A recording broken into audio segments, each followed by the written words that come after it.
Assalamualaikum warahmatullahi wabarakatuh. Oke, pada video kali ini kita akan melanjutkan kembali pembahasan soal KSM MI IPA tahun 2022 ya. Dan di video ini kita akan melanjutkan soal-soal yang berkaitan dengan topik fisika ya. Untuk topik biologinya bagi yang tanya silahkan teman-teman bisa cari channel lain yang membahas tentang biologi ya. Di channel ini kita hanya akan membahas untuk bagian fisikanya. Pada video sebelumnya kita sudah membahas sampai nomor 28 dan di video ini kita akan lanjutkan di nomor 29 dan seterusnya ya. Oke, kita mulai dari nomor 29. Sebuah virus ditempatkan pada sebuah kubus berukuran besar dengan volume V. Virus tersebut memiliki kemampuan untuk membelah diri dengan kelajuan menjadi dua bagian yang sama besar setiap detiknya. Pada detik ke-200, virus tersebut memenuhi seluruh bagian kubus. Pada detik keberapa, virus tersebut mengisi seperempat dari volume kubus tersebut. Nah, ini jawabannya isian ya. Oke, kita akan pindahkan dulu soal ini ya, supaya kita dapat tempat yang lebih luas untuk mengerjakannya. Ya, oke ya, kita sudah pindahkan soalnya di sini. Jadi, ceritanya di sini ada virus ya. Virus itu bisa membelah menjadi dua bagian setiap detiknya. Nah, diketahui pada detik ke-200 volume dari kubus itu sudah penuh oleh virus tersebut. Nah, jadi kita bisa bayangkan seperti ini ya teman-teman. Jadi misalkan pertama kita punya satu buah virus di sini. Kemudian satu detik berikutnya dia akan membelah menjadi dua. Ya kan? Kemudian detik berikutnya dia akan membelah lagi menjadi dua lagi, masing-masing menjadi dua lagi. Nah, dan seterusnya. Sampai kepada detik tertentu nanti dia akan memenuhi kubus. Sekarang kita akan coba gambarkan dulu kubusnya ya. Nah, jadi kita sudah gambarkan di sini ya kubusnya. Kemudian tadi mula-mula dia kan awalnya di sini. Kemudian pada detik ke-1, 1 detik dia menjadi 2.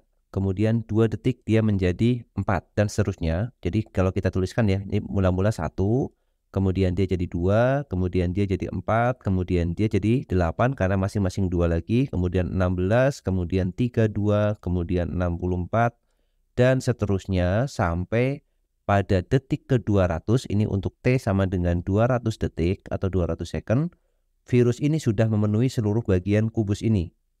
Jadi detik ke-200 ini, kubus ini semuanya sudah penuh oleh virus yang sudah membelah itu ya, penuh. Nah, sekarang coba teman-teman bayangkan, kalau misalkan pada detik ke-200, virusnya sudah penuh memenuhi kubus, ingat setiap kali 1 detik dia membelah menjadi 2 kalinya. Berarti sebelum detik ke-200, jadi 1 detik sebelumnya, yaitu detik ke-199, otomatis kubus ini baru terisi oleh separohnya, ya kan? Karena dia untuk mencapai penuh itu butuh waktu 200, berarti sebelum 200 dia baru separohnya kan? Jadi misalkan segini ya, baru separohnya lagi. Nah, belum penuh dia pada saat detik ke-199. Nah, yang diminta kan untuk menjadi seperempatnya. Berarti seperempat itu kan setengah dari yang ini ya. Jadi kalau misalkan kita gambar lagi satu lagi di sini pada detik sebelumnya, itu berarti ini adalah volume ya. Ini V, 1V. Berarti sebelumnya dia pasti setengah V. Karena dia selalu menjadi dua kalinya. Sebelumnya lagi berarti dia seperempat volume. Sebelumnya lagi berarti dia 1/8 volume dan seterusnya ya ke arah kiri sana. Berarti kalau dia mencapai penuh pada saat 200 second, berarti sebelumnya ini detiknya adalah 199 second. Sebelumnya lagi berarti detiknya adalah 198 second. Sebelumnya lagi berarti 197 second. Nah, seperti itu. Berarti kalau ditanyakan berapa waktu yang diperlukan atau detik keberapa supaya dia mengisi seperempatnya, ya jawabannya berarti seperempat volume ini.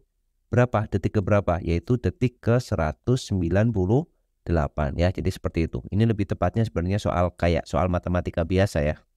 Soal tentang deret ini namanya adalah deret geometri. Jadi seperti itu pembahasan soal nomor 29 ya. Kita lanjutkan lagi di soal nomor 20, soal nomor 30 ya. Kita kembali ke soal aslinya.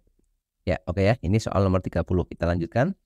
Allah Subhanahu wa taala menciptakan semua makhluk dengan berpasang-pasangan sebagaimana yang terdapat dalam Quran surah Az-Zariyat ayat 49 dan ini bukan ayat ya. Quran surah Az-Zariyat, surat nomor 49 dan surah Yasin surat nomor 36.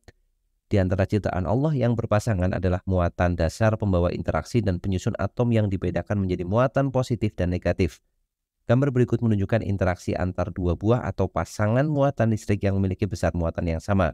Dari pasangan atom berikut yang paling tepat menunjukkan gaya interaksi dua buah muatan adalah titik-titik. Oke, jadi soal ini cukup mudah ya. Jadi muatan itu akan mengalami interaksi atau gaya.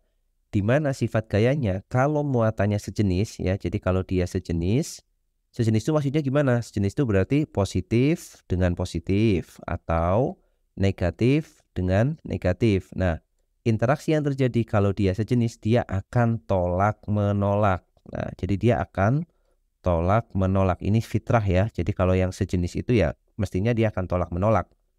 Nah, berarti kalau positif dengan positif harusnya gimana? Gambar gayanya ini positif, ini positif. Berarti saling menolak. Ini akan ke kanan, maaf ke kiri, yang ini akan ke kanan. Kalau misalkan negatif dengan negatif, dia juga akan saling menolak juga. Berarti yang sebelah kanan arah gayanya ke kanan, yang sebelah kiri arah gayanya juga ke kiri. Seperti itu ya. Kemudian bagaimana kalau muatannya itu berbeda jenis? Nah, berbeda jenis itu maksudnya ya positif dengan negatif ya. Ini berbeda jenis. Nah, kalau berbeda jenis, maka interaksi yang terjadi ini positif dengan negatif ya atau dibalik sama aja, maka dia akan tarik menarik ya, saling tarik menarik. Berarti kalau ada positif dengan negatif, yang positif akan tertarik ke yang negatif akan tertarik ke yang positif. Nah, kita tinggal cari nih yang konsepnya sama seperti ini. Yang pertama, positif dengan negatif ternyata tarik menarik. Nah, ini betul nih. Positif dengan positif ternyata dia tolak menolak. Nah, ini jelas salah.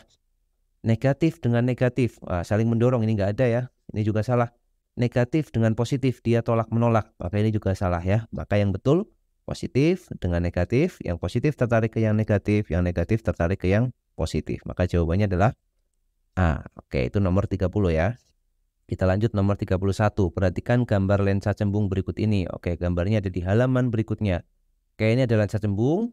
Gambar di atas merupakan berkas sinar cahaya yang datang sejajar sumbu utama melewati permukaan lensa cembung ya. Lensa cembung itu punya nama lain, ya nama lainnya adalah lensa konvergen.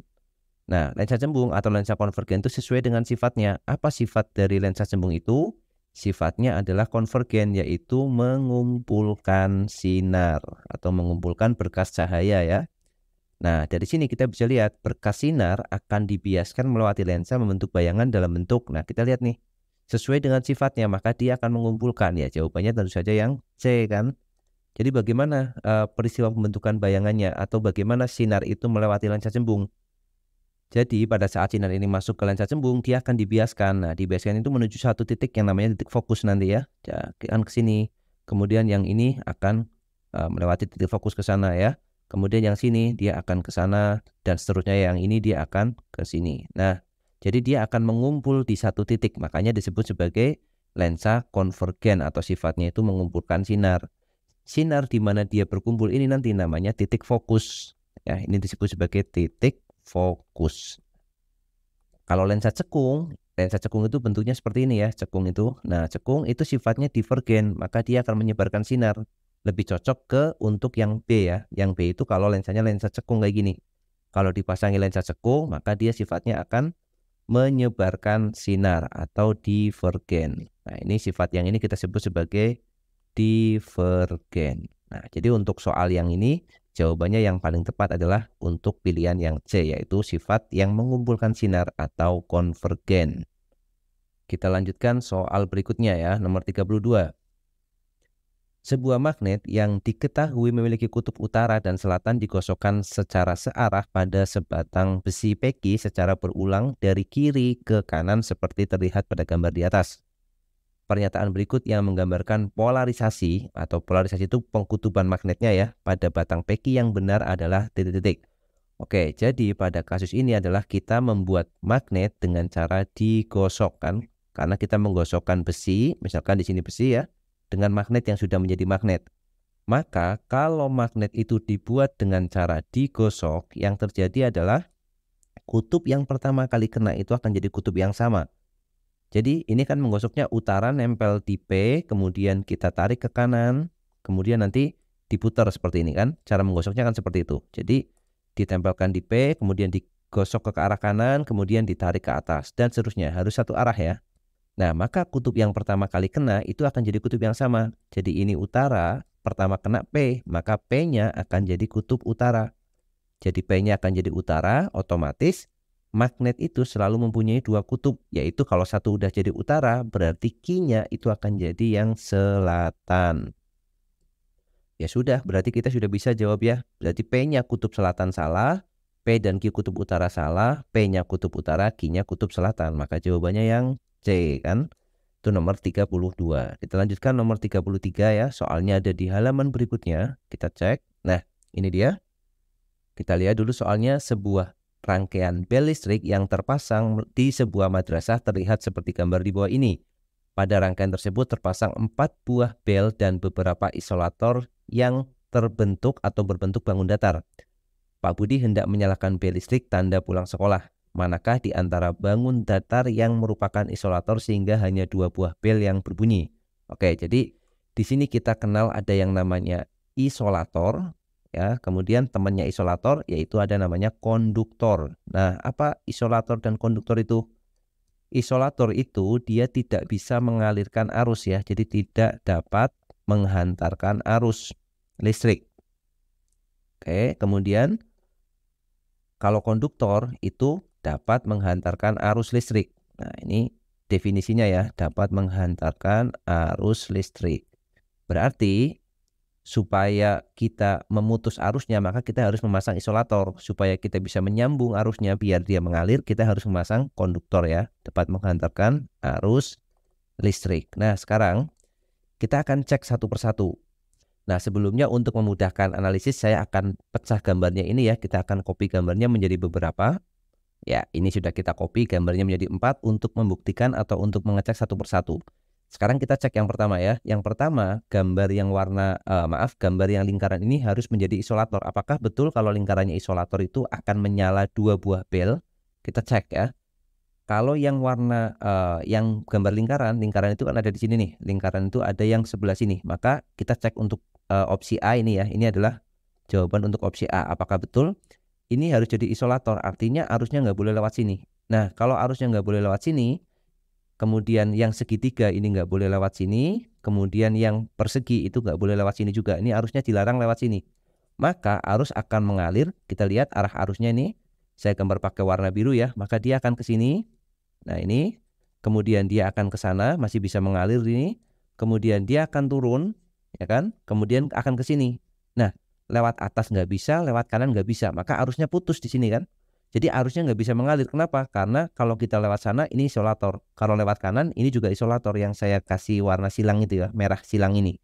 Maka untuk yang A itu semuanya mati belnya karena arusnya nggak bisa mengalir. Maka yang A jelas salah ini. Nggak mungkin ya. Jadi yang ini nggak mungkin isolator. Kemudian kita cek yang B. Yang B itu ini nggak boleh lewat sini arusnya. Kemudian kotak berarti di sini nggak boleh. Kemudian segitiga ini nggak boleh. Nah, kita cek apakah arusnya masih bisa mengalir. Untuk yang opsi B ya, ini adalah pilihan yang B. Kita cek arusnya akan keluar dari positif nih. Saklarnya kita hubungkan, berarti ini ke sana. Nah, sekarang arus di sini punya dua pilihan, ke atas atau ke bawah. Ke atas nggak boleh karena dia isolator kan. Ini silang, maka dia bisa ke bawah. Ke bawah masih bisa ke kanan. Nah, ke kanan, lihat di sini. Mau ke atas nggak bisa, mau ke kanan juga nggak bisa. Maka ini juga sama-sama putus ya. Arusnya di sini sama-sama putus, nggak bisa dia lewat. Berarti yang B ini arus nggak bisa mengalir juga. Karena arus nggak bisa mengalir, berarti B itu juga semuanya mati, tidak ada bel yang mengalir. Berarti yang ini juga salah ya. Kemudian untuk pilihan yang C. Yang C itu isolatornya adalah segitiga, arus nggak boleh lewat sini. Kemudian belah ketupat, arus nggak boleh lewat sini. Kemudian satu lagi adalah elips ya, arus nggak boleh lewat sini. Kita cek. Apakah kalau seperti ini masih bisa mengalir? Kita cek dulu. Jadi dia bisa, nih dari kutub positif keluar, ini saklarnya disambung, kemudian ke sini. Nah, ini sama. Ke atas nggak bisa, ke bawah nggak bisa. Maka ini juga tidak mungkin ya. Jadi arusnya tidak mungkin mengalir. Jadi semua belnya juga mati. Nah, kemudian opsi yang terakhir nih, ini juga salah ya yang C ya. Berarti yang ini harus betul nih, yang D harusnya benar ya. Apa aja yang jadi isolator? Segitiga isolator, ini nggak boleh lewat. Kemudian belah ketupat, ini nggak boleh. Kemudian persegi ya, maaf. Ya persegi atau persegi panjang di sini ya. Nah, ini nggak boleh. Kita cek, harusnya di sini bisa mengalir arusnya ya. Kita alirkan sini, arus bisa mengalir. Kemudian dia ke kanan. Ya, ke bawah nggak bisa, tapi dia bisa ke atas. ke atas, masih bisa ya.